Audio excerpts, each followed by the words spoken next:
मुलाकात भी प्रधानमंत्री बनने के बाद मेरी नहीं हुई थी, क्योंकि हम चुनावों में व्यस्त थे। तब उनसे मुलाकात करने के बाद फिर कल और मंत्रियों से भी प्रदेश के हित में मुलाकात होगी। और निश्चित तौर पर अब बजट आने वाला है, तो हम कुछ न कुछ उम्मीद हिमाचल के लिए लगा कर रखेंगे।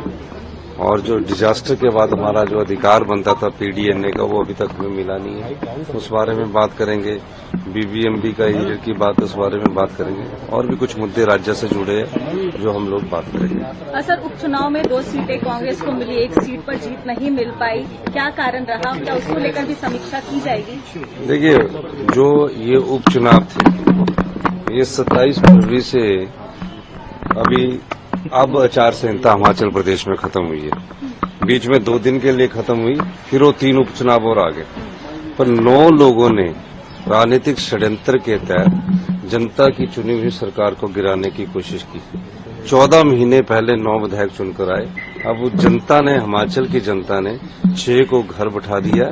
जो जीते हैं वो बहुत कम मार्जिन से जीते हैं, लेकिन हिमाचल की जनता ने ये तय किया है कि जो सरकार जनता द्वारा चुनकर 5 साल के लिए चुनी जाती है, अगर उनके खिलाफ कोई राजनीतिक षड्यंत्र तय करता है तो उसको जनता सबक सिखाएगी। और 5 साल बाद जनता फिर ये तय करेगी कि किस तरह से दूसरी सरकार को चुनना है, या हमारे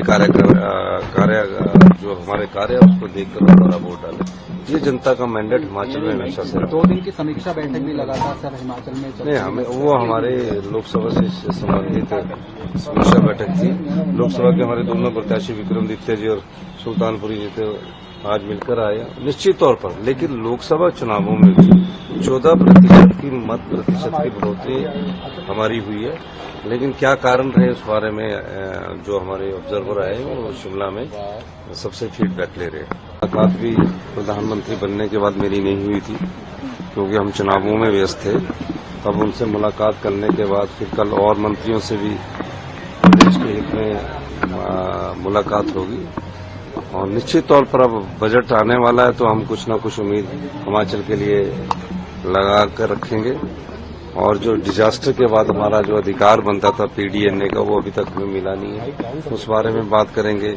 बीबीएमबी का हीटर की बात, उस बारे में बात करेंगे। और भी कुछ मुद्दे राज्य से जुड़े हैं जो हम लोग बात करेंगे। सर, उपचुनाव में 2 सीटें कांग्रेस को मिली, 1 सीट पर जीत नहीं मिल पाई, क्या कारण रहा? क्या उसको लेकर भी समीक्षा की जाएगी?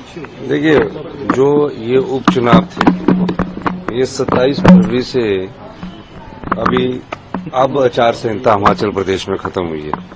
बीच में 2 दिन के लिए खत्म हुई, फिर वो 3 उपचुनाव और आ गए। पर 9 लोगों ने राजनीतिक षड्यंत्र के तहत जनता की चुनी हुई सरकार को गिराने की कोशिश की। 14 महीने पहले 9 विधायक चुनकर आए। अब वो जनता ने, हिमाचल की जनता ने 6 को घर बैठा दिया।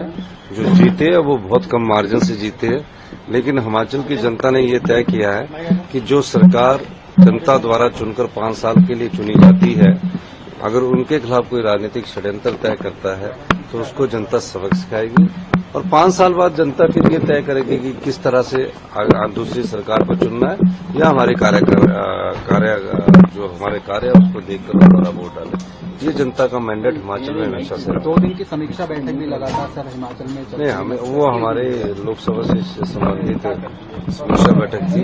लोकसभा के हमारे दोनों प्रत्याशी विक्रमादित्य जी और सुल्तानपुरी जी थे, आज मिलकर आए निश्चित तौर पर। लेकिन लोकसभा चुनावों में भी 14% की मत प्रतिशत की बढ़ोतरी हमारी हुई है।